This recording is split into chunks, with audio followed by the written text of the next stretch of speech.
సాక్షి TV ప్రసారాలను నిలిపివేయడం చట్టరీత్యా నేరం.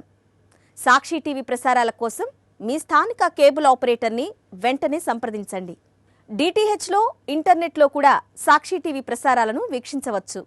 చంద్రబాబు పాలన దున్నపోతు మీద వాన పడినట్లు ఉందన్నారు మాజీ ఎమ్మెల్యే రాచమల్లి శివప్రసాద్ రెడ్డి. చంద్రబాబు పాలనలో గుడి, బడి, పల్లె, పట్టణం, సందు, గొంతులు, నేషనల్ హైవేల పక్కన గుడి లేదు, బడి లేదు. ఎక్కడైనా సరే పక్కటే ఎనీ టైం మందు దొరుకుతుందన్నారు. తాగొచ్చు, ఊగొచ్చు, ప్రమాదాలు చేయొచ్చు అనే విధంగా చంద్రబాబు పాలన ఉందన్నారు రాచమల్లి శివప్రసాద్ రెడ్డి.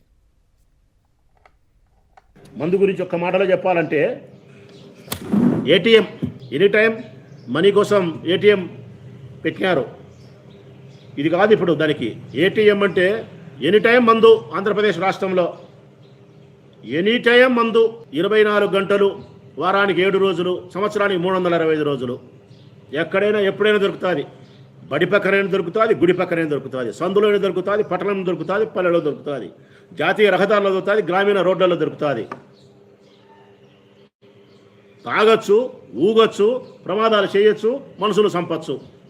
మాకు మటుకు లెక్క కావాలా, మాకు మటుకు అధికారం కావాలా. నకిలీ మద్యాన్ని విక్రయించి మేము 1000 కోట్లు సంపాదిస్తాం. మా మనుషులకు 100 కోట్లు సమకూర్చి ఎలక్షన్లలో మేము గెలుస్తాం. నాకు అధికారం కావాలా, నా మనుషులకు డబ్బు కావాలా. ఇదే చంద్రబాబు నాయుడు పాలసీ. నేను మనస్ఫూర్తిగా చెప్తా ఉన్నా. ప్రొద్దుటూరు నియోజకవర్గానికి మొదలుకొని అందరికీ చెప్తా ఉన్నా.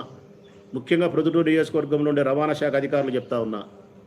నా నియోజకవర్గంలో తిరిగే ప్రైవేటు బస్సుల విషయంలో రవాణా శాఖ అధికారులు ఈ రోజైనా కళ్ళు తెరిచి ఏ ఏ బస్సులకు అనుమతులు ఉన్నాయి, ఏ ఏ బస్సులకు అనుమతులు లేవు, ప్రైవేట్ బస్సులకు ఫిట్నెస్ సర్టిఫికేట్ దగ్గర మొదలుకొని ఇన్సూరెన్స్ దగ్గర మొదలుకొని ప్రతి ఒక్క విషయంలోనూ మీరు చట్ట ప్రకారం తీసుకోవాల్సిన జాగ్రత్తలు తీసుకొని ఏ అనుమతులు అయితే మీరు అన్నీ ఉన్నప్పుడు ఇస్తారో, మీరు అనుమతి ఇచ్చిన తర్వాత బస్సు రోడ్డు ఎక్కాలనో ఆ బస్సే రోడ్డు ఎక్కాల. అట్లా కాకుండా ప్రొద్దుటూరు నియోజకవర్గం మొదలుకొని రాష్ట్రం వరకు ఎక్కడైనా సరే అనుమతులకు సిద్ధం లేని బస్సు రోడ్డు ఎక్కి ప్రమాదం జరిగితే దీని ప్రమాదంగా నేను భావించను, హత్యగా భావిస్తా. మిమ్మల్ని ముద్దాయిలు చేయాల్సిన పరిస్థితి వస్తుంది. ఈరోజు మా ప్రభుత్వం లేదని చెప్పి మీరు ఏమైనా తప్పించుకుంటామనుకుంటున్నారేమో. తప్పనిసరిగా 100కి 100 భాగాలు బెంగళూరు హైదరాబాద్ జాతీయ రహదారి పైన జరిగిన ప్రమాదాన్ని ప్రమాదం కాదు, హత్యగా భావించి డిజిటల్ బుక్లో ఎంటర్ చేస్తానా నేను. డిజిటల్ బుక్లో ఎంటర్ చేస్తానా నేను. ఇక ప్రొద్దుటూరులో కూడా ఎప్పుడైనా సరే, ఆడైనా సరే, ఏ బస్సు అయినా సరే అనుమతి లేకుండా రోడ్డు మీదకి వస్తే ఏ ప్రమాదం ఏం జరిగితే హత్యగా భావించి డిజిటల్ బుక్లో ఎంటర్ చేపిస్తా. రేపొద్దున జగన్మోహన్ రెడ్డి గారి ప్రభుత్వం ఏర్పడిన తర్వాత వీటిని హత్యలుగానే భావించి మీ మీద కేసులు ఫైల్ చేయాల్సి వస్తుంది. మనుషుల ప్రాణాలతో మీరు చెలగాటమాడతారా మీరు తెలుగుదేశం ప్రభుత్వం? అసలు మనుషుల ప్రాణాలంటే మీకు లెక్కే లేదా? మీకు ఎంత బాధ కలుగుతుందయ్యా. వాళ్ళు బస్సులో ప్రయాణం చేస్తా నిద్రపోతున్నారు. నిద్రపోయేవాడు నిద్రపోయినట్టే ఆ కాలే మంటలలో 15 నిమిషాలు 20 నిమిషాల బూడిదైపోయినారు. 15-20 నిమిషాల బూడిదైపోయినారు. ఈ రాష్ట్రంలో ఏ ప్రజలైనా ఒక్కసారి ఆ బస్సులో మన కుటుంబ సభ్యుడు ఉంటే అనే తలంపుగా ఆలోచన వస్తే ఒళ్ళు గగురుపాటు కలుగుతుంది. ఈ రాష్ట్రంలో ఏ తల్లిదండ్రులైనా ఆలోచించుకోమను. ఆ బస్సులో గల నా బిడ్డ ఉంది, నా కొడుకు ఉండాడు, నా మొగుడు ఉండాడనే పొరపాటు మీకు ఆ తలంపు వస్తే గుండె మీకు పగులుతుందట్నే. మరి ఆ కుటుంబాలు చంపింది ఈ ప్రభుత్వం కాదా? ఈ మద్యం కాదా? ఈ బెల్ట్ షాపులో మద్యం తాగడం కాదా? ఈ రవాణా శాఖకు సంబంధించిన అధికారుల యొక్క నిర్లక్ష్యం కాదా?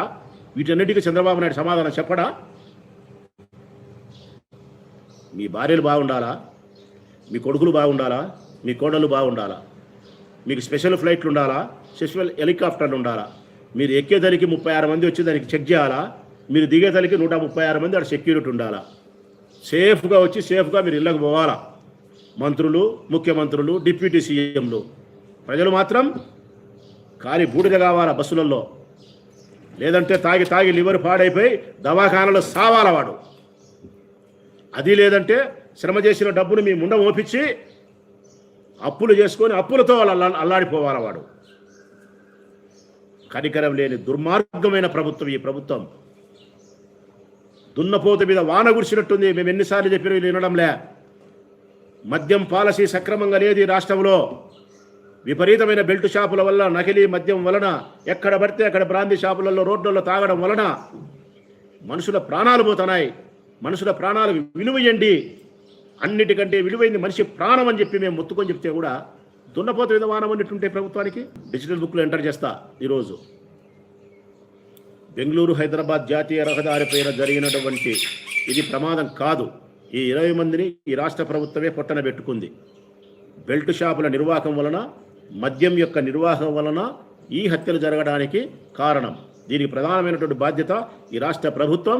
ఈ రాష్ట్ర ప్రభుత్వం తర్వాత ముఖ్యమంత్రి నారా చంద్రబాబు నాయుడు గారు మొదటి ముద్దాయి, ఎక్సైజ్ శాఖ మంత్రి రెండవ ముద్దాయి, మూడవ ముద్దాయి బెల్ట్ షాప్ నిర్వాహకుడు, నాలుగవ ముద్దాయి ఎక్సైజ్ అధికారులు బెల్ట్ షాప్ లేకుండా చేయకుండా ఉండడం, ఐదవ ముద్దాయి రవాణా శాఖ అధికారులు, ఆరవ ముద్దాయి బస్సు ఓనర్, ఏడవ ముద్దాయి బస్సు డ్రైవర్, ఎనిమిదవ ముద్దాయి బైక్ రైడర్.